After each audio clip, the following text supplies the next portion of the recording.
नमस्कार दोस्तों, आप सभी का स्टडी 91 के इस ऑनलाइन प्लेटफॉर्म पर मैं अमित आप सभी का हार्दिक स्वागत करता हूं। दोस्तों आज की क्लास में हम सभी बिहार स्टेट पर चर्चा करेंगे साथी, और आज की जो क्लास होने वाली है वह प्रीवियस ईयर 13वें प्रीवियस ईयर पर हम सभी बात करेंगे। अभी तक दोस्तों बात करें तो हम सभी ने 12 प्रीवियस ईयर क्वेश्चन को देख लिया है, जो आप सभी जाकर के प्लेलिस्ट में वॉच कर सकते हैं जितने भी साथी देखना चाहते हैं साथी। तो अगर हम बात करेंगे इस प्रीवियस ईयर का फायदा क्या साथी, फायदा यह है कि आप सभी से इससे गेस लग पाता है, एक अंदाजा लग पाता है कि आपके पेपर में किस प्रकार के क्वेश्चन फिर से पूछे जाने की संभावना रहेंगी। जितने भी साथी स्टेट 1 और स्टेट 2 मतलब पेपर 1 और पेपर 2 की तैयारी कर रहे होंगे उनके लिए साथी बहुत ही महत्वपूर्ण यह सेशन चल रहा है, तो आप सभी जरूर जुड़ने का प्रयास करें। साथी एक बार आप सभी सेशन को शेयर करते हुए क्लास को लाइक कर देंगे। पहला प्रश्न आप सभी की स्क्रीन पर, और इस प्रश्न को देखने का प्रयास कीजिए और इस प्रश्न का कौन सा राइट आंसर बन सकता है। अगर दोस्त हम बात करें पहले प्रश्न की चर्चा करें तो पहला प्रश्न में दोस्त आपसे कह रहा है संज्ञानात्मक उद्देश्यों का संबंध है साथी, कैसे कौशल से या हृदय से या मस्तिष्क से या हाथों से। दोस्त संज्ञानात्मक उद्देश्यों का संबंध आपसे पूछ रहा है। Cognitive objectives are the correct concerned with correct skillfully from the hearts from the brain या विथ हैंड्स। दोस्तों कौन सा इसका राइट आंसर होगा, इस प्रश्न को देखने के बाद दोस्त आप सभी कमेंट करने का प्रयास करेंगे। अगर हम संज्ञानात्मक उद्देश्यों का संबंध की बात करें दोस्तों कौशल से, या दोस्त कौशल एक तरीके से क्या है, यह कौशल आपका एक तरीके से मनोगत्यात्मक में चला जाएगा साथी, लेकिन यह संज्ञानात्मक उद्देश्यों का संबंध इससे किससे बनेगा, और दोस्तों बनेगा मस्तिष्क से, आपके ब्रेन से संबंध रखेगा। और राइट आंसर दोस्तों क्या बनेगा, वह ऑप्शन संख्या C is the right option. शिक्षण अधिगम सामग्री, जो दोस्त कह रहा है टीचिंग लर्निंग मटेरियल, जिसको दोस्त जानते हैं शिक्षण अधिगम सामग्री का यूज बच्चों को कहीं ना कहीं सरलतम शब्दों में चीजों को प्रोवाइड करने में, बच्चे जो कॉन्सेप्ट समझ कम पाते हैं उन कॉन्सेप्ट को और बेहतर तरीके से समझाने में और अपनी बातों को सरलतम तरीके से बच्चे के पास पहुंचाने में दोस्तों शिक्षण अधिगम सामग्री का यूज किया जाता है। दोस्त इसमें से शिक्षण अधिगम सामग्री बहुत ऐसे शिक्षण सामग्री हैं जो दृश्य होती हैं, बहुत सी श्रव्य होती हैं, बहुत से दृश्य और श्रव्य दोनों होती हैं। दोस्तों इसका क्या यूज, दोस्त कहीं ना कहीं सरलतम तरीके से चीजों को बच्चे के सामने प्रस्तुत करना।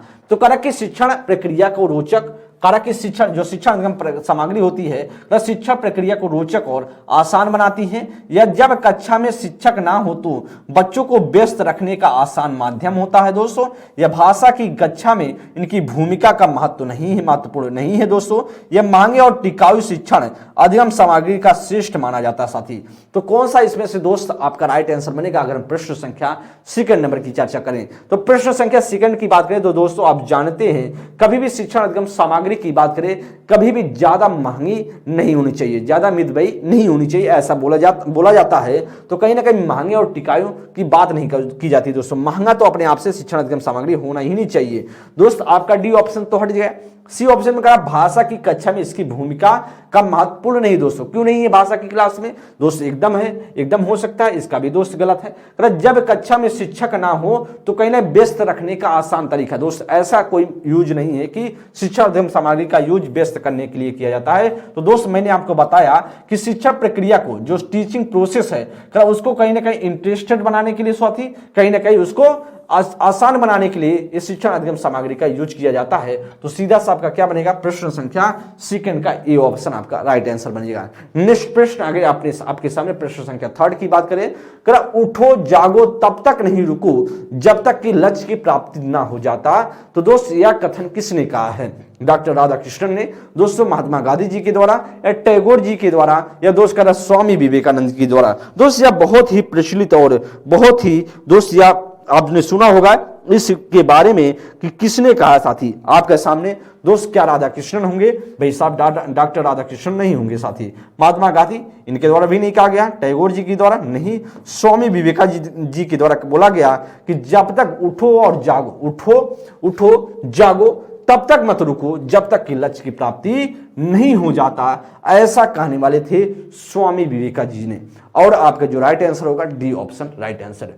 प्रश्न संख्या दोस्त फोर्थ नंबर में, एक शिक्षक के लिए सर्वाधिक चुनौतीपूर्ण है करें एक टीचर के लिए सबसे चुनौतीपूर्ण कार्य क्या होगा।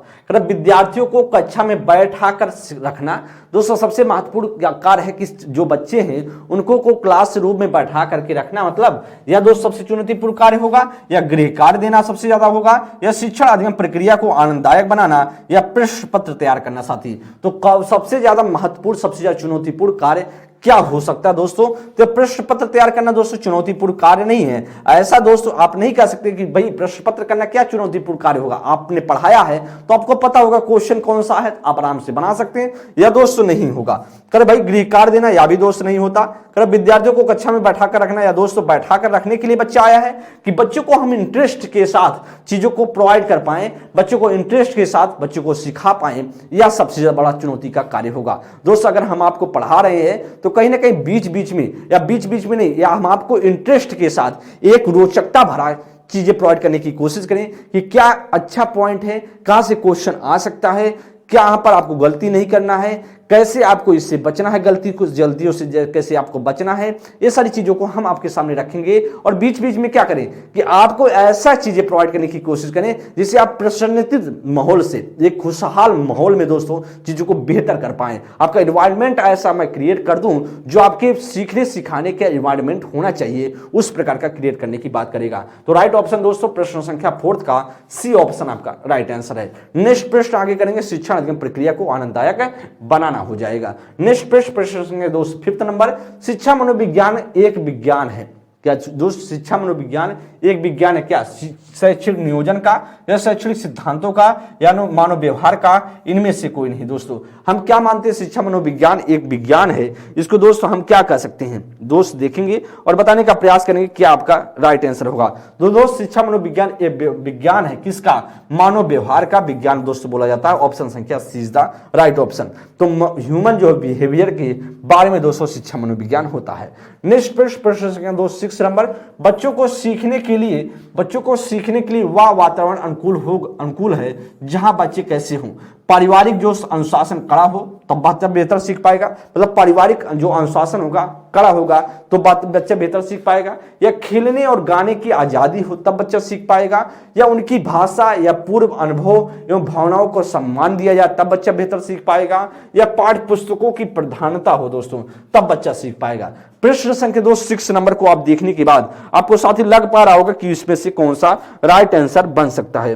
दोस्त सबसे बेहतर ऑप्शन कौन सा इसमें से बन सकता है? बच्चों को सीखने के लिए वह वातावरण अनुकूल होगा जहां करा भाई साहब पारिवारिक अनुशासन हो दोस्तों, गलत है। खेलने और सीखने की आजादी है दोस्तों, नहीं भाई कह रहा उनकी भाषा और उनके पूर्व अनुभव और भावनाओं का क्या हो सम्मान है दोस्तों, वहां पर बच्चा क्या कर पाएगा सबसे बेहतर सीख पाएगा। उनकी भाषा का सम्मान किया जाए, उनके दोस्तों अनुभव का सम्मान किया जाए, उनके दोस्तों बात किया जाए, उनकी भावनाओं का सम्मान किया जाए तो बच्चा बेहतर सीख पाएगा। ऑप्शन संख्या दोस्तों क्या बनेगा? ऑप्शन संख्या सी।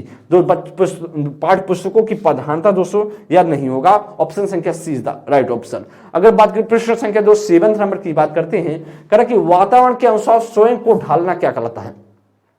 वातावरण के अनुसार एक इन्वायरमेंट के अनुसार दोस्तों, इन्वायरमेंट के अकॉर्डिंग दोस्तों आप स्वयं को ढालना क्या? अनुकूलन कहलाएगा, समायोजन कहलाएगा, आत्मसातीकरण कहलाएगा, दोस्तों अनुकूलन कहलाएगा।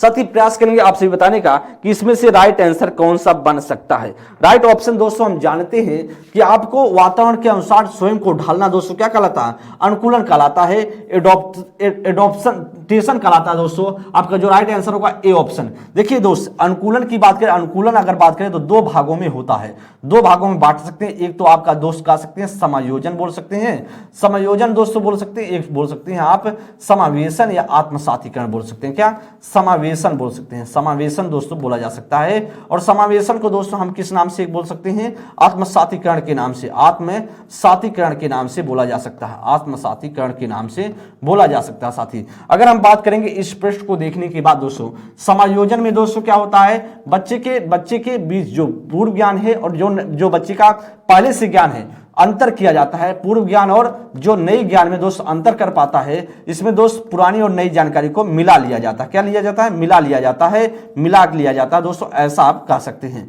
तो दोस्त आपकी बात करें तो आपका समावेशन में दोस्तों क्या, समावेशन में क्या होगा, इसमें अंतर नहीं किया जाता है, इसमें पुरानी जानकारी को महत्व दी जाती है। किसमें?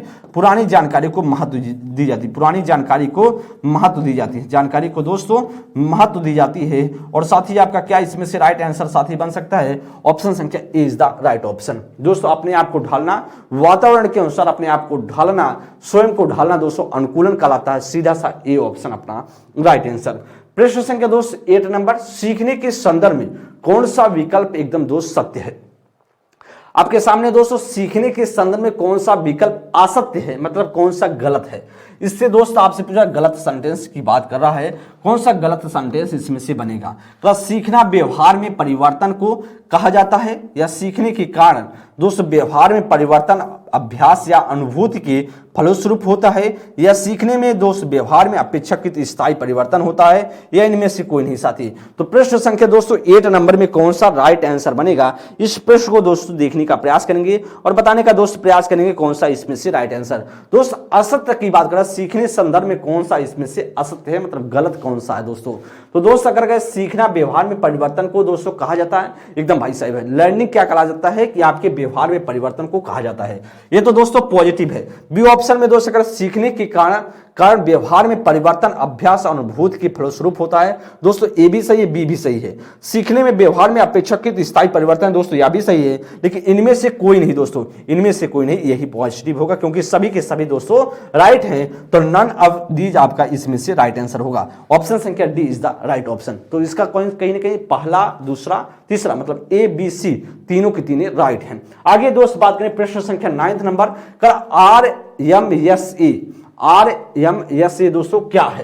कहता कि भाई साहब राष्ट्रीय माध्यमिक सूचना अनुसंधान है, राष्ट्रीय उच्च माध्यमिक शिक्षा अभियान है, या राष्ट्रीय माध्यमिक शिक्षा अभियान है, राज्य माध्यमिक शिक्षा अभियान है साथी। दोस्तों बात करें RMSA का दोस्तों फुल फॉर्म क्या होता है, दोस्त फुल फॉर्म क्या होता है, ऐसा दोस्त आपसे पूछ रहा है साथी। RMSA, तो दोस्तों RMSA के मतलब क्या होगा, क्वेश्चन को दोस्त देखिएगा, आप जानते हैं दोस्तों इसका मतलब क्या होता है। तो राष्ट्रीय माध्यमिक सूचना और अनुसंधान नहीं साथी नहीं होगा, इसमें से क्या होगा, राष्ट्रीय माध्यमिक शिक्षा अभियान होगा साथी। इसका राइट ऑप्शन दोस्तों सी इज द राइट ऑप्शन। क्या होगा दोस्तों, सी इज द राइट ऑप्शन। तो आपका राष्ट्रीय माध्यमिक शिक्षा अभियान RMSA का फुल फॉर्म है साथी। आगे बात करें प्रश्न संख्या दोस्त 10 नंबर को देखेंगे। प्रश्न संख्या 10 का CCE, तो CCE माने मतलब होता है कंटिन्यूअस एंड कम्प्रिहेंसिव इवेल्युएशन दोस्तों बोला जाता है। देखेंगे साथी, तो सतत एवं व्यापक मूल्यांकन जिसे बोलते हैं, सतत एवं व्यापक मूल्यांकन, सतत एवं व्यापक मूल्यांकन, सतत एवं व्यापक मूल्यांकन दोस्तों ऐसा आप कह सकते हैं, सतत एवं व्यापक मूल्यांकन। साथ ही कह रहा क्लस्टर सेंटर फॉर इवेल्युएशन दोस्तों गलत होगा। कह रहा कि करिकुलम एंड इवेल्युएशन दोस्तों काउंसिल गलत है भाई। कंटिन्यूअस एंड कॉम्प्रिहेंसिव इवेल्युएशन एकदम सही, ऑप्शन संख्या सी होगा। तो इनमें से सभी दोस्तों तो गलत है। राइट ऑप्शन दोस्तों क्या होगा, continuous and comprehensive evaluation, option संख्या C is the right option. CCE का फुल फॉर्म है। आगे साथ ही बात करेंगे कि प्रश्न संख्या 11 ब्लूम की टेक्सोनॉमी के संदर्भ में कौन सा विकल्प असत्य है दोस्तों, कौन सा इसमें से गलत है। तो ब्लूम के टेक्सोनॉमी दोस्तों 1956 ईस्वी में आई थी। दोस्तों ब्लूम के टेक्सोनॉमी में 3 उद्देश्य बताए गए थे, एक संज्ञानात्मक, एक भावात्मक, एक मनोगत्यात्मक। संज्ञानात्मक, भावात्मक, मनोगत्यात्मक, भावात्मक, मनोगत्यात्मक। तो मनोगत्यात्मक दोस्त एकदम हम देखेंगे इसमें से कौन सा राइट आंसर बनेगा। साथ ही आपसे कह रहा है कि शिक्षा के अंतर्गत सीखने के उद्देश्यों के वर्गीकरण से संबंधित है। इसका प्रकाशन 1966 में हुआ दोस्तों। यह बच्चों के बौद्धिक विकास में योगदान देती है। या दोस्तों इसका नामकरण शैक्षिक मनोवैज्ञानिक बेंजामिन ब्लूम के नाम पर हुआ था साथी। देखेंगे साथी इसमें से कौन सा राइट होगा। प्रश्न संख्या 11 नंबर की हम बात कर ले तो प्रश्न संख्या 11 नंबर में दोस्तों अगर बात करेंगे तो कौन सा इसका राइट आंसर बनेगा। तो दोस्तों हम जानते चलते हैं मैंने आपको बताया या शिक्षा के अंतर्गत सीखने के उद्देश्यों का वर्गीकरण से संबंधित है। दोस्तों हमने आपको बताया था कि भाई 3 वर्गों में इसको डिफाइन किया गया है, संज्ञानात्मक, भावात्मक, मनोगत्यात्मक। तो कहीं ना कहीं दोस्तों लिखा भी गया या शिक्षा के अंतर्गत सीखने के उद्देश्यों के वर्गीकरण से संबंधित है। ये तो दोस्त पॉजिटिव होगा हमसे, लेकिन दोस्त निगेटिव पूछ रहा है, कह इसका प्रकाशन 1966। दोस्त गलत है, मैंने आपको बताया इसका प्रकाशन 1956 में हुआ। दोस्तों कब हुआ? 1956 में हुआ। और दोस्त इसीलिए क्या है, यह पॉइंट गलत है। दोस्तों यही पॉइंट जब गलत है तो यही पॉइंट राइट होगा। अच्छा, सी ऑप्शन में दोस्तों कह रहा है कि यह बच्चों के बौद्धिक विकास में योगदान देती है, एकदम सही है। यह बेंजामिन ब्लूम के नाम पर रखा गया दोस्तों, ब्लूम के टेक्सोनॉमी का, जो ब्लूम टेक्सोनॉमी है ब्लूम के नाम को बेंजामिन ब्लूम के नाम से रखा गया, उन्हीं के नाम से। तो दोस्त क्या बनेगा? 11th का बी ऑप्शन आपका राइट आंसर। नेक्स्ट प्रश्न आगे, प्रश्न संख्या दोस्त 12 नंबर। निम्न में से शिक्षा में कौन सा संसाधन सम्मिलित नहीं है? दोस्तों कौन सा संसाधन सम्मिलित नहीं है, ऐसा दोस्तों आपसे पूछ रहा है। गलत आपसे। भूजन संसाधन, दो वृत्ति संसाधन, मानव संसाधन या सामग्री संबंधी संसाधन। दोस्तों कौन सा इसमें से संसाधन शामिल नहीं है? कौन सा दोस्तों इसमें से? भूजल संसाधन दोस्तों यही नहीं संबंधित है। भूजल संसाधन दोस्तों इसमें सिखाएं। वृत्ति संसाधन तो होगा भाई, वृत्ति संसाधन रहेगा तभी तो विकास होगा विद्यालय का, जो चीजें जरूरत की चीजें होंगी वह प्रोवाइड हो पाएंगी। मानव संसाधन दोस्तों यह भी सही है, सामग्री संबंधी संसाधन यह भी है, लेकिन भूजल संसाधन इसका कोई मतलब नहीं दोस्तों शिक्षा के संसाधन से। शिक्षा में कौन सा संसाधन शामिल नहीं है? तो भूजल संसाधन। दोस्तों करेक्ट प्रश्न संख्या 13, राष्ट्रीय उपलब्धि सर्वेक्षण के अंतर्गत कौन सा विकल्प दोस्त सत्य है? कौन सा दोस्त करेक्ट राष्ट्रीय उपलब्धि सर्वेक्षण के अंतर्गत कौन सा विकल्प सत्य होगा, ऐसा दोस्त आपसे पूछ रहा है। देश के माध्यमिक स्तर के बच्चों का ऑनलाइन मूल्यांकन पोर्टल है दोस्तों, या विद्यालयों में शिक्षा के स्तर का पता लगाने के लिए मानव संसाधन एवं विकास मंत्रालय द्वारा आयोजित एक राष्ट्रीय कार्यक्रम है, यह राष्ट्रीय प्रतिभा खोज और मेधा छात्रवृत्ति से जुड़ा कार्यक्रम है, या दोस्त इनमें से सभी विकल्प सत्य हैं। अगर हम दोस्त कह रहे हैं सही विकल्प को सत्य करने की बात, कौन सा इसमें से विकल्प है सत्य है दोस्तों, ऐसा आपसे पूछ रहा था साथी। तो कौन सा इसका विकल्प दोस्तों आपका राइट आंसर बनेगा? देखिए कह रहे भाई राष्ट्रीय उपलब्धि सर्वेक्षण के अंतर्गत कौन सा विकल्प सत्य है? देश के माध्यमिक स्तर के बच्चों को ऑनलाइन मूल्यांकन पोर्टल है दोस्तों या नहीं, या दोस्त नहीं बनेगा।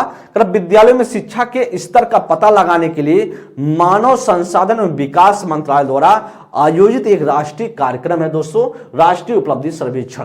राष्ट्रीय उपलब्धि सर्वेक्षण क्या है? जो मानव संसाधन एवं विकास मंत्रालय है, जिसका नाम दोस्तों अब क्या हो गया? शिक्षा मंत्रालय रख दिया गया। इसका नाम दोस्तों क्या रख दिया? मानव संसाधन विकास मंत्रालय का नाम अब शिक्षा मंत्रालय हो गया। कब से? एनईपी 2020 से दोस्तों एक कार्यक्रम है उसी का, और राइट ऑप्शन दोस्तों B is the right option. यह राष्ट्रीय प्रतिभा खोज और मेधा छात्रवृत्ति से जुड़ा कार्यक्रम नहीं भाई, इनमें से सभी। तो दोस्तों ऐसा नहीं कह सकते, ऑप्शन संख्या B is the right option. आगे चलेंगे प्रश्न संख्या दोस्त आपके सामने 14 नंबर प्रश्न को देखने का प्रयास करेंगे। करें प्रश्न संख्या 14, कर राष्ट्रीय शिक्षा दिवस। राष्ट्रीय शिक्षा दिवस किस किस स्मृति में दोस्त मनाया जाता है? राष्ट्रीय शिक्षा दिवस किसी स्मृति में दोस्तों? जाकिर हुसैन के, डॉक्टर राधाकृष्णन के, स्वामी विवेकानंद के, या मौलाना अब्दुल कलाम आजाद के। दोस्तों प्रश्न संख्या दोस्त 14 नंबर में कौन सा राइट आंसर बनेगा? ओके दोस्तों जी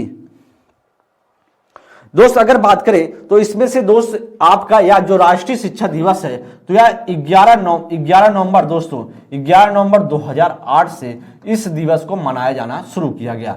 दोस्त अगर बात करें तो इनका जो राष्ट्रीय शिक्षा दिवस की स्मृति पर दोस्त मनाया जाता है वह मौलाना अब्दुल कलाम आजाद के जो इनके नाम से दोस्तों स्मृति पर मनाया जाता है। इनकी स्मृति पर दोस्तों मनाया जाता है प्रतिवर्ष दोस्तों 11 नवंबर को इनको दोस्तों प्रतिवर्ष दोस्तों क्या मनाया जाता है? प्रतिवर्ष अगर बात करें प्रतिवर्ष दोस्तों 11 नवंबर प्रतिवर्ष दोस्तों अगर बात किया जाए 11 नवंबर को मनाया जाता है, इससे आप लोग ध्यान देंगे साथी।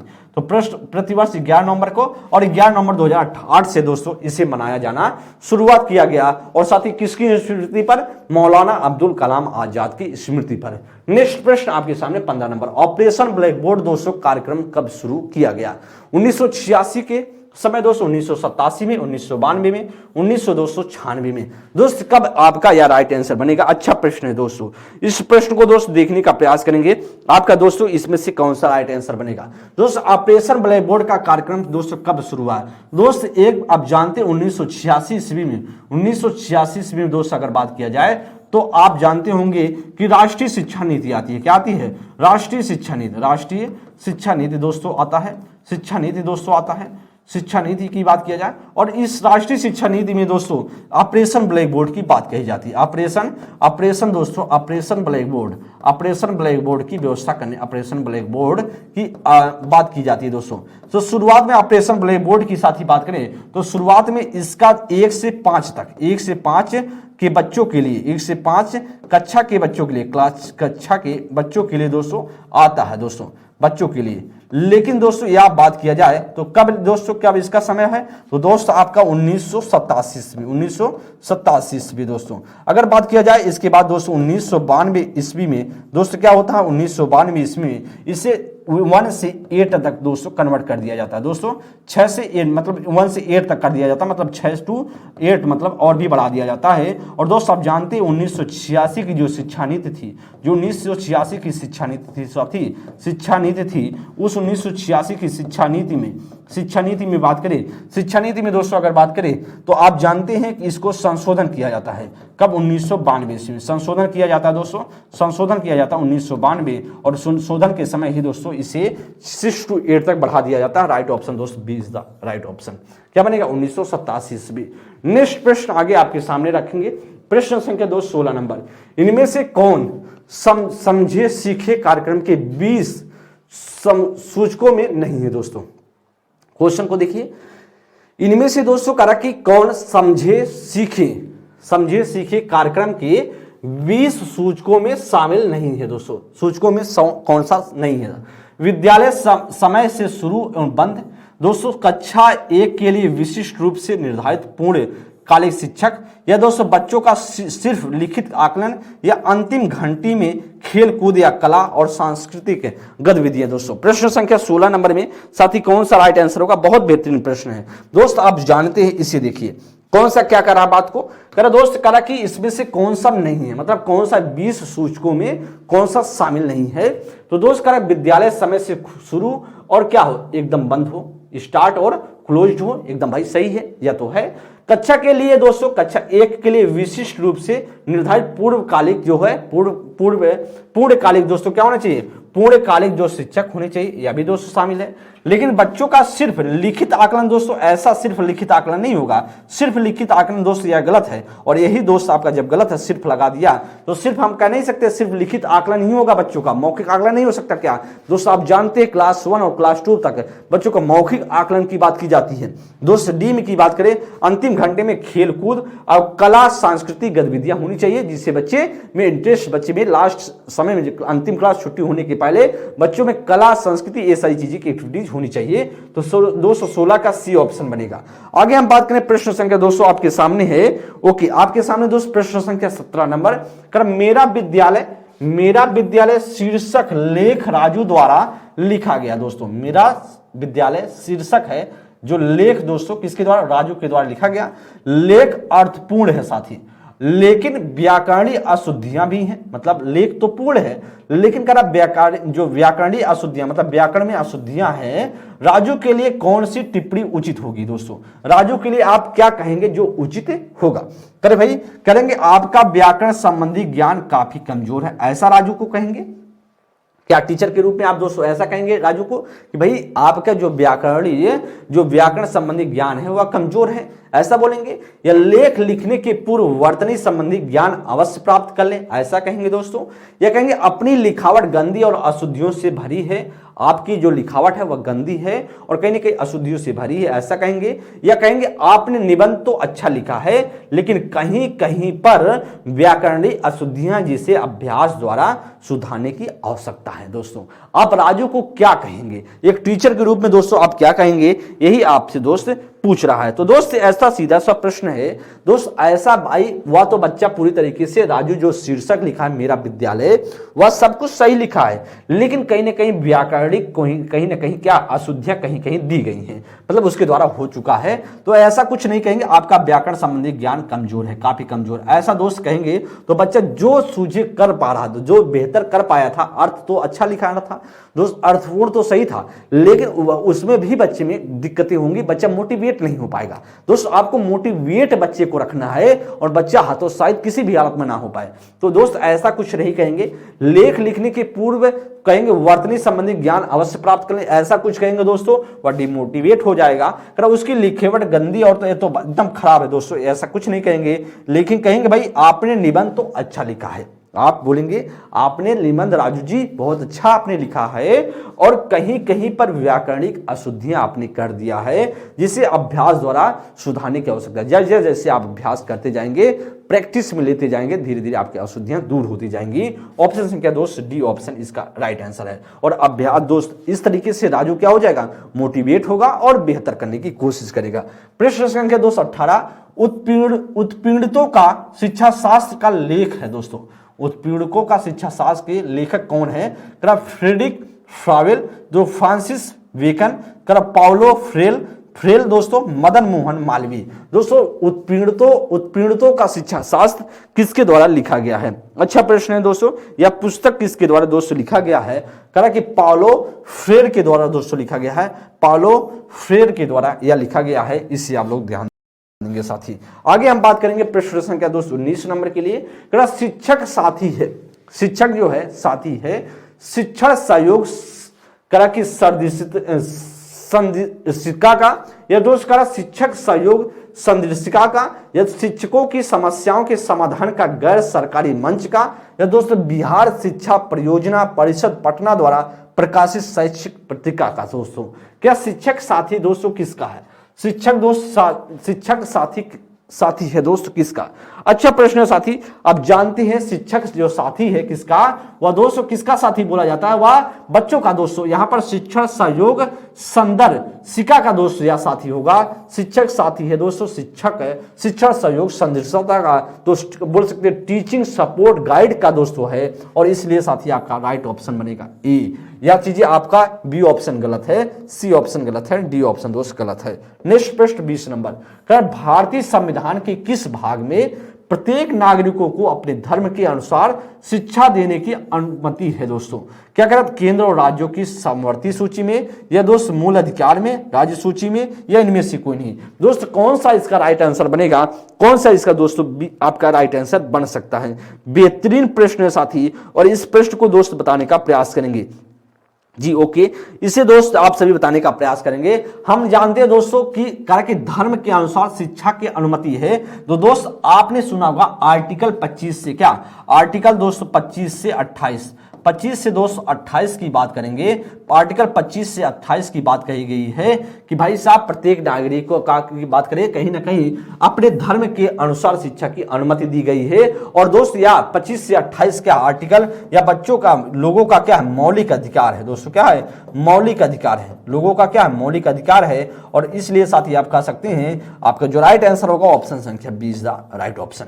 बी ऑप्शन फंडामेंटल राइट्स है दोस्तों, आपका ऑप्शन संख्या 20 द राइट ऑप्शन बन जाएगा। और आप कह रहा कि भारतीय संविधान के किस भाग में दोस्तों, किस भाग में? तो किस भाग दोस्तों आप देखिएगा, भाग 3 में दोस्तों। कौन सी भाग में है? भाग 3 में कहेंगे, आप कहेंगे भाग 3 में, भाग 3 में दिया गया है, 3 में दोस्तों, भाग 3 में दिया गया है। और लोगों का क्या मौलिक अधिकार है करके भाई आपका आर्टिकल 25 से 28 बी ऑप्शन राइट आंसर। प्रश्न संख्या 21 का निम्नलिखित में से कौन समाजीकरण का सक्रिय एजेंसी या माध्यम नहीं है? दोस्तों कौन सा सक्रिय और माध्यमिक जो आपका एजेंसी नहीं होगा, किसका सक्रिय एजेंसी या माध्यम नहीं है? व्यक्तिगत आकलन, या सामूहिक आकलन, या सहपाठियों द्वारा आकलन, या शिक्षकों का द्वारा आकलन? दोस्तों कह रहा कि आपका इसमें से कौन सा सक्रिय एजेंसी नहीं हो सकता बच्चे के आकलन के लिए? ध्यान देंगे दोस्तों, इसमें से कौन सा नहीं हो सकता है, इस प्रश्न को साथ ही ध्यान देंगे, आपका कौन सा राइट आंसर बन जाएगा? दोस्तों ऑप्शन इसमें से गलत लिखा गया है। दोस्तों क्या लिखा गया है? ऑप्शन दोस्तों गलत लिखा गया, इस बात को आप लोग ध्यान देंगे।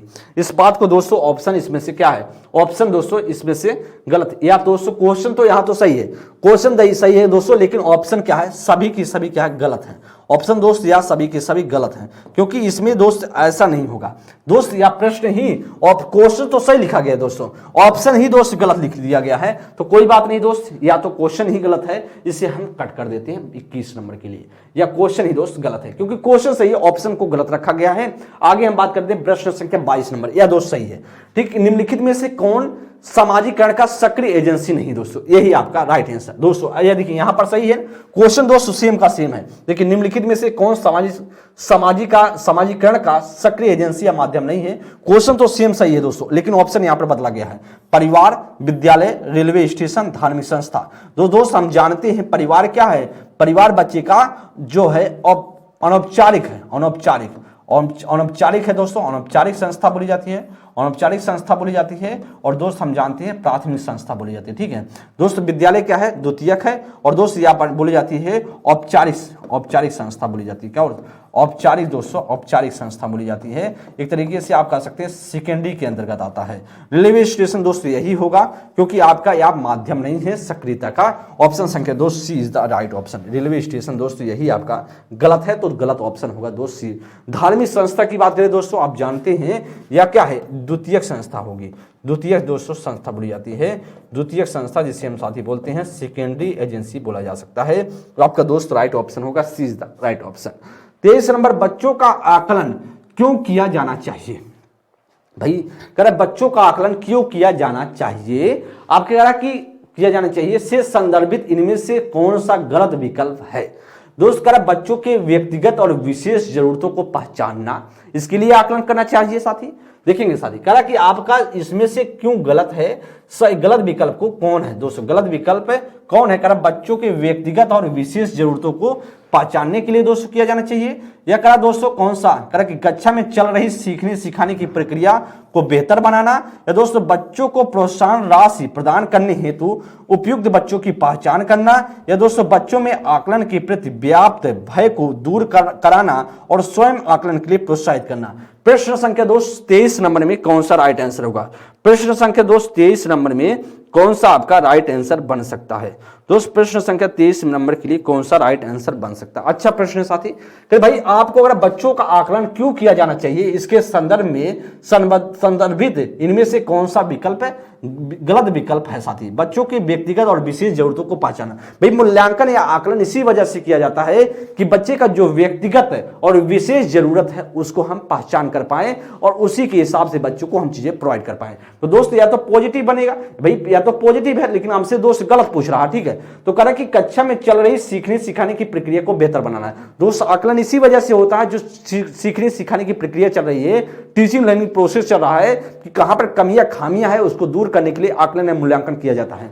दोस्त यह भी सही है, लेकिन दोस्त कह रहा गलत हमको ढूंढना ना, कह रहा बच्चों को प्रोत्साहन राशि प्रदान करने हेतु उपयुक्त बच्चों की पहचान करना। इसके लिए दोस्त नहीं किया जाता कि बच्चे को हम पुरस्कार देने के लिए एक तरीके से कह रहा प्रोत्साहन राशि देने के लिए हम बच्चों का आकलन करते हैं। दोस्त यही क्या है, गलत है। बच्चों में आकलन के प्रति व्याप्त भय को दूर कराना और स्वयं आकलन के लिए प्रोत्साहित करना, दोस्त यह भी पॉजिटिव है। लेकिन दोस्त आजकल आकलन किस परिपेक्ष पे हो रहा है, जो आपका किताबी कहता है, जो एनसीएफ कहता है, जो एनईपी कहता है, जो आपका आरटी कहता है, साथ ही ये सभी कहते हैं कि भाई साहब बच्चों का आकलन इन परिपेक्ष में हो, लेकिन जो समाज में चल रहा है आकलन वो बच्चों को एक तरीके से प्रोत्साहन के लिए चल रहा है। लेकिन साथ ही आपको ध्यान देना है जो समाज में एक तरीके से जो व्यवस्था चल रही है वह गलत व्यवस्था है और उस व्यवस्था को आपको ध्यान नहीं देना है। जो एनसीएफ आरटी और आपका दोस्त एनईपी कहता है उस हिसाब से चलना है।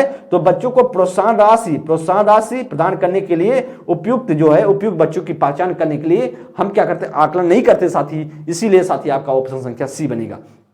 नेक्स्ट प्रश्न 24 नंबर, बच्चों के व्यक्तिगत निर्माण में दोस्तों बच्चों के व्यक्तिगत निर्माण में की भूमिका में किसकी भूमिका दोस्तों महत्वपूर्ण भूमिका होती है, मातृभाषा की, विदेशी भाषा की, अकादमिक भाषा की, दोस्तों मानक भाषा की। तो आप जानते हैं व्यक्तिगत निर्माण में बच्चे के पर्सनालिटी के दोस्त एक कह सकते हैं बिल्डिंग करने में, मतलब बिल्ड करने में दोस्तों आप कह सकते हैं निर्माण करने में बच्चे के व्यक्तिगत जो है व्यक्तित्व निर्माण करने में सबसे महत्वपूर्ण है दोस्तों उसकी मातृभाषा। क्या दोस्तों, उसकी मातृभाषा। ऑप्शन संख्या दोस्त ए ऑप्शन बनेगा। क्या दोस्तों, आपका ए ऑप्शन इसका राइट आंसर बनेगा। इसे आप लोग ध्यान देंगे, विदेशी भाषा का कोई यहां पर मतलब नहीं, अकादमिक दोस्तों गलत होगा, मानक भाषा अपने आप से ही गलत है।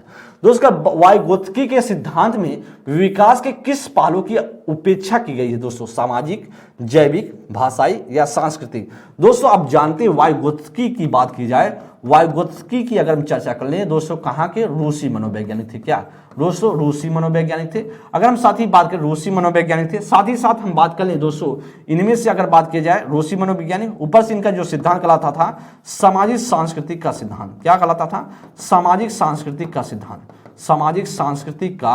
सामाजिक सांस्कृतिक का दोस्त सिद्धांत कहलाता था। अगर साथ ही हम बात करेंगे इनके शब्द में बात किया जाए, इनके कुछ महत्वपूर्ण शब्द है, जैसे MQ है दोस्त, मॉडर्न एलिमेंट, जैसे ZPD है दोस्तों, जैसे दोस्त बात किया जाए स्कैनफोल्डिंग है। क्या है, स्कैनफोल्डिंग है दोस्तों, स्कैनफोल्डिंग है। ये सभी साथी इनके शब्द हैं। इनके द्वारा दोस्त बोला जाता था बच्चा खेल के माध्यम से खेल के माध्यम से सबसे बेहतरीन सीखता है, माध्यम से सबसे बेहतर सीखता है, से सबसे बेहतर। तो दोस्तों ऐसा मानना था बेहतर। दोस्तों यह महत्व देते थे भाषा को, यह महत्व देते थे किसको दोस्तों, भाषा को।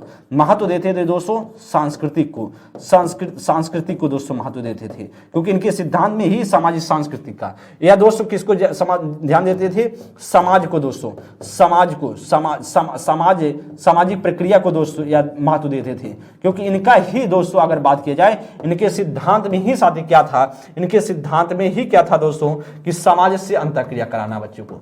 समाज से अंतःक्रिया किसे कराना, समाज से दोस्तों, अंतःक्रिया किसे कराना, समाज से कराना, इनके सिद्धांत में ही था। तो दोस्त या तो आपका सही बनेगा, देखिए उपेक्षा यहां पर दोस्तों, उपेक्षा का मतलब कहीं ना कहीं गलत आपसे पूछ रहा है, तो सामाजिक सही होगा। जैविक दोस्तों आपका यही आपका ऑप्शन संख्या B is the right option. Biological ही दोस्तों यहां नहीं बनेगा। ठीक है, तो दोस्त आपने देखा होगा कि इनके सिद्धांत के बारे में समझा होगा, सीखा होगा साथी, और मेरे द्वारा दोस्त कई बार आपको पढ़ा दिया गया है। तो राइट ऑप्शन दोस्तों बी ऑप्शन इसका राइट आंसर। पर 26 नंबर, कक्षा शिक्षण की व्यवस्था निर्भर दोस्तों करती है प्रधानाध्यापक की शैक्षणिक योग्यता पर या शिक्षक के व्यवसायिक निपुणता पर दोस्तों, अन्य शिक्षकों के सहयोग पर या विद्यालय के साज सज्जा पर। दोस्तों कक्षा शिक्षण की व्यवस्था दोस्त किस पर निर्भर करती है दोस्तों, किस पर निर्भर करती है, या साथ ही आप ध्यान देंगे तो किस पर दोस्तों निर्भर करती है। अगर हम बात की जाए कक्षा शिक्षण की व्यवस्था, तो कह रहा कि प्रधान अध्यापक की शैक्षणिक योग्यता पर, कि प्रधान अध्यापक जितना शैक्षिक रूप से योग्य होगा उस पर निर्भर करेगा कि भाई कक्षा शिक्षण की व्यवस्था। नहीं भाई, ऐसा हम क्या कर सकते हैं भाई, पढ़ाने वाला जो क्या प्रिंसिपल सबको पढ़ाएगा क्या, प्रिंसिपल सबको नहीं पढ़ाएगा, प्रिंसिपल तो उसको विद्यालय का देख रेख करेगा, सुचारू रूप से कैसे प्रबंधन किया जाए, बच्चों को कैसे चीजों को सारी सुचारू रूप से व्यवस्था की जाए पढ़ाने सिखाने के लिए, इसका काम भारत संभालेगा। जो कक्षा शिक्षण की बात करा, क्लासरूम के शिक्षण की बात करा दोस्तों, तो कहीं ना कहीं शिक्षक के जो व्यवसायिक निपुणता पर दोस्तों, उसके दोस्तों किस पर निपुणता पर, व्यवसायिक निपुणता पर, और का ऑप्शन संख्या दोस्तों बी बनेगा। आपका कहा कि अन्य शिक्षकों के सहयोग से दोस्तों ना विद्यालय के साज सज्जा पर दोस्तों नहीं होगा। राइट ऑप्शन दोस्तों B is the right option. 27 number, कक्षा में शिक्षार्थियों से आप किस प्रकार के प्रश्न करना पसंद करेंगे। दोस्तों आपकी क्लास में स्टूडेंट बैठे हैं तो आप किस प्रकार के प्रश्न करना पसंद करेंगे, ऐसा दोस्त आपसे पूछ रहा है, जिस प्रश्नों के उत्तर सही छात्र दे सकें। दोस्तों ऐसा प्रश्न करेंगे जिसके उत्तर बच्चे उत्तर सभी छात्र दे सकें। दोस्तों यहां पर लिखा है जिस प्रश्नों के उत्तर सभी छात्र दे सकें, ऐसा प्रश्न पूछेंगे, या जिन प्रश्नों के उत्तर कोई भी छात्र ना दे सके, ऐसे प्रश्न आप दोस्तों पूछेंगे। जिन प्रश्नों के उत्तर शायद ही कोई दे सके, दोस्तों कोई दे सके मतलब सभी ना दे पाए, कोई ही दे सके, ऐसा प्रश्न पूछेंगे। या जिनका उत्तर देने के लिए छात्रों को कुछ सोचना पड़े, दोस्तों ऐसे दोस्त आप प्रश्न पूछेंगे। तो किस प्रकार के प्रश्न पूछना आप दोस्त पसंद करेंगे, आपसे दोस्त पूछा जा रहा है किस प्रकार के प्रश्न आप पूछना अपने क्लासरूम में आप सोचेंगे बच्चे को इस तरह के प्रश्न पूछे जाएं। दोस्त अगर हम बात करें तो आपको दोस्त देखना है कि सभी प्रश्न जिन प्रश्नों के उत्तर सभी छात्र दे सके, दोस्तों यह ठीक है क्या, नहीं साथी। देखिए आपको अगर बच्चे का मूल्यांकन करना है कि बच्चे को कितना समझ है, तो हम सभी बच्चे का ऐसा दोस्त सब पूछ लेंगे 2 + 2 कितना होता है, तो सभी बच्चा क्लास में बता देगा भाई सर जी 4 होता है। तो इस तरीके से अगर हम बात करेंगे तो जिन प्रश्नों के उत्तर सभी छात्र दे देंगे, ऐसे प्रश्न दोस्त हम नहीं पूछेंगे।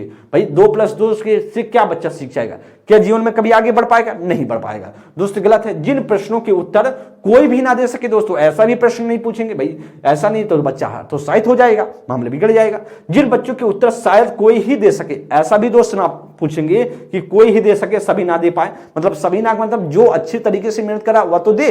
दोस्त जिन प्रश्नों के उत्तर देने के लिए छात्रों को कुछ सोचना पड़े, कुछ बच्चे में क्रिएटिव करना पड़े, बच्चे की थिंकिंग पावर कुछ बढ़े, उस तरीके के प्रश्न पूछना पसंद करेंगे। क्लास में किस प्रकार के प्रश्न पूछना पसंद करेंगे? जिस प्रकार के बच्चे में कहीं ना कहीं वह क्रिटिकल थिंकिंग को बढ़ावा दे, बच्चे में सृजनात्मक चिंतन को बढ़ावा दे, इस प्रकार के प्रश्न पूछना हम पसंद करेंगे। तो 227 नंबर का सीधा सा डी ऑप्शन आपका राइट आंसर बनेगा। 28 नंबर, पाठचर्या निर्माण में दोस्तों मुख्य रूप से किस बात का ध्यान रखा जाता है? शैक्षिक उद्देश्य का, शिक्षण विधि का, छात्रों के का प्रवेश का, पाठ्य सामग्री का। दोस्तों पाठचर्या निर्माण में दोस्तों, पाठचर्या निर्माण में बच्चों की किस चीजों को ध्यान में रखा जाता है? दोस्तों पाठचर्या निर्माण में मुख्य रूप से दोस्तों किस बात पर ध्यान दिया जाता है? पाठचर्या का मतलब हो दोस्तों पूरी तरीके से कैरिकुलम आप कह सकते हैं। कैसे दोस्त? कैरिकुलम बोल सकते हैं जिसमें शुरू से मतलब बच्चा विद्यालय में आया और जब तक बच्चा शाम तक है तो जितना भी एक्टिविटीज बच्चा करा, जैसे बच्चा घर पे जा रहा होमवर्क करा, उसको भी हम ध्यान देंगे साथ ही। तो बच्चे के द्वारा जितनी भी एक्टिविटीज हो रही हैं उससे हम क्या रखते हैं दोस्तों? पाठचर्या में रखते हैं। और पाठ्यक्रम दोस्तों एक सिलेबस होता है जिसके अकॉर्डिंग चीजों को पढ़ाया जाता है। पाठचर्या और पाठ्यक्रम में दोस्तों यही अंतर है। शैक्षणिक उद्देश्य दोस्तों गलत है, शिक्षण विधि दोस्तों गलत है, छात्रों का प्रवेश दोस्तों या आपका राइट आंसर होगा। पाठचर्या निर्माण करते समय हम क्या ध्यान देंगे? छात्रों का प्रवेश, बच्चे का एनवायरनमेंट कैसा है, इस बात को हम ध्यान देंगे पाठचर्या निर्माण करते समय। ऑप्शन संख्या D is the right option. Study material जो पाठ्य सामग्री दोस्तों स्टडी मटेरियल, इस पर कोई बात नहीं है दोस्तों। स्टडी मटेरियल की बात करें तो आपका पाठ्यक्रम में आ जाएगा। दोस्तों 29 नंबर में अच्छी शिक्षण सामग्री का जरूरी खूबियां क्या है? दोस्तों अच्छी शिक्षण सामग्री, तो अच्छी जो है टीचिंग लर्निंग जो मटेरियल है दोस्तों, जरूरी जो दोस्तों खूबियां क्या है? अल्प लागत है, या लोकप्रिय है दोस्तों, या अधिकतम इंद्रियों की भागीदारी इसमें हो, या संभालने में आसान हो। दोस्तों कौन सा इसका राइट आंसर होगा अगर हम साथ ही बात करेंगे इसमें से? तो दोस्त अल्प लागत हो, ठीक है, अल्प लागत होना चाहिए। आपको पता है दोस्तों कि शिक्षण अधिगम सामग्री है अल्प लागत होनी चाहिए। लेकिन दोस्त कहा कि अच्छी शिक्षण सामग्री की जरूरी खूबियां क्या है? दोस्तों अगर इनमें से यहां होता है कि लिख देता उपयुक्त सभी, ये ऑप्शन में लिखा होता उपयुक्त सभी, तो फिर उपयुक्त सभी हो जाता जाती। लेकिन अगर आपसे उपयुक्त सभी नहीं लिखा गया है, इसका मतलब है कहीं ना कहीं आपसे सबसे बेहतरीन ऑप्शन ढूंढने का प्रयास कर रहा है। अच्छा सबसे बेहतरीन पूछ रहा है तो फिर हम देखते हैं कौन सा बनेगा। भाई अल्प लागत दोस्तों या होता है लेकिन सबसे ज्यादा महत्वपूर्ण योगदान नहीं रखता है दोस्त, इसलिए आपका गलत होगा। दोस्त हम वैसे गलत नहीं करेंगे लेकिन उपयुक्त सभी ना होने की वजह से गलत कर रहे हैं, क्योंकि हमें सबसे बेहतर ढूंढना है। लोकप्रिय भी दोस्तों होना चाहिए लेकिन यह सबसे ज्यादा महत्व नहीं है दोस्तों। अगर बात किया जाए अधिकतम इंद्रियों की भागीदारी हो, सबसे ज्यादा जितनी ज्यादा बच्चे की इंद्रियां, जितने ज्यादा बच्चों की इंद्रियां एक्टिव हो पाए, वह सबसे ज्यादा बात होती है शिक्षण अधिगम सामग्री। तो दोस्त जैसे हो आप जानते हैं श्रव्य से बेहतर है, श्रव्य और दृश्य से बेहतर होता है श्रव्य दृश्य सामग्री, जैसे जिसमें आप देखते हैं जैसे आपको सुनाई भी दे और आप दिखाई भी दे, वह सबसे बेहतर दोस्त होता है। इसलिए कहता है अधिकतम इंद्रियों को भागीदारी जिसमें होगी वह सबसे बेहतर क्या होगा? वह शिक्षण अधिगम सामग्री होगा। तो इसलिए दोस्त इसलिए सी ऑप्शन बना है। डी ऑप्शन भी दोस्तों सही है लेकिन आपका यह सेकेंडरी है दोस्त, मैं बार बार कह रहा हूं कोई इसमें ऑप्शन गलत नहीं है लेकिन सबसे बेहतर ऑप्शन है ऑप्शन संख्या सी। नेक्स्ट प्रश्न आगे, आज का अंतिम प्रश्न दोस्त, कहा कि एक अच्छे परीक्षण में कोई में नहीं होना चाहिए दोस्तों। इसे अच्छे परीक्षण में दोस्त कहा एक अच्छे टेस्ट में क्या नहीं होना चाहिए? इसका मतलब दोस्त कहीं ना कहीं एक आपका इसमें से एक पॉइंट क्या है? गलत है दोस्तों। वही गलत पॉइंट हमें ढूंढना है। कह विषय निष्ठता, या कह वस्तुनिष्ठता, या विश्वसनीयता, या दोस्त वैधता। अगर प्रश्न संख्या दोस्त 30 नंबर की बात करेंगे तो कौन सा राइट आंसर होगा और आप सभी बताने का दोस्त प्रयास करेंगे। प्रश्न संख्या 30 की अगर बात करें, एक अच्छे परीक्षण में दोस्तों नहीं होना चाहिए दोस्तों वस्तुनिष्ठता होनी चाहिए, मैंने आपको बताया है वस्तुनिष्ठता होनी चाहिए, विश्वसनीयता भी होनी चाहिए दोस्तों, वैधता भी होनी चाहिए आपका, लेकिन विषय निष्ठता कोई ऐसी कोई बात नहीं है साथी। आपने पढ़ा होगा विषय निष्ठता ऐसी कोई बात नहीं है। और दोस्त यही पॉइंट है गलत। जब दोस्त यही पॉइंट गलत है तो यही पॉइंट हमारा सही भी होगा। यही तो सही होगा क्योंकि जो हमसे गलत पूछ रहा है, गलत पूछ रहा तो गलत ऑप्शन संख्या ए है। और साथ ही इस प्रकार से आप सभी ने देख पाए होंगे कि किस प्रकार के क्वेश्चन आपके पेपर में पूछे गए हैं। सब ऐसे ही क्वेश्चन आपके पेपर में पूछे जाते हैं और ऐसे ही पेपर में क्वेश्चन पूछे जाने की संभावना रहेंगी। जितने भी साथी बिहार स्टेट के पेपर 1 और पेपर 2 से जुड़े हुए हैं उन सभी के लिए बहुत यूजफुल और बहुत इंपॉर्टेंट यह सेशन होने वाला है। साथ ही आप जानते हैं इसका पेपर मार्च के लास्ट वीक में या अप्रैल के फर्स्ट वीक में निर्धारित किया गया है। दोस्त हो जाएगा। और साथ ही साथ यह भी ध्यान देना साथी आपका, क्योंकि अगर आप या ये स्टेट फर्स्ट और स्टेट सेकेंड पेपर पास करते हैं तो आप शिक्षक भर्ती जो अगस्त का शिक्षक भर्ती आएगा TRE 4.0 उसमें दोस्त आप भागीदारिता कर पाएंगे, अपने आप को दोस्तों वहां पर पेपर देने के लिए योग्य हो पाएंगे। अदरवाइज दोस्तों आप आगे से ही, क्योंकि एक एलिजिबिलिटी टेस्ट है दोस्तों, एक ये स्टेट क्या होता है, एक आपका पात्रता परीक्षा है। जब दोस्त पात्रता परीक्षा पास करेंगे तो मेन शिक्षक भर्ती में तभी आप बैठने के योग्य हैं साथी। और इसी के बाद दोस्त इसी के साथ दोस्तों क्लास को एंड करने का प्रयास करेंगे। जैसा भी साथी आपको सेशन यह लगा हो एक बार आप सभी कमेंट बॉक्स में जा करके कमेंट कर सकते हैं। जैसा भी दोस्त लगा आप सभी जरूर कमेंट करने का प्रयास करेंगे। सभी साथियों को तहे दिल से शुक्रिया। आप सभी दोस्त चीजों को पढ़ते रहे, सीखते रहे। जैसा भी सेशन लगा हो जरूर आप लोग बताएंगे। और दोस्त सभी साथियों को बहुत बहुत धन्यवाद। Thank you so much.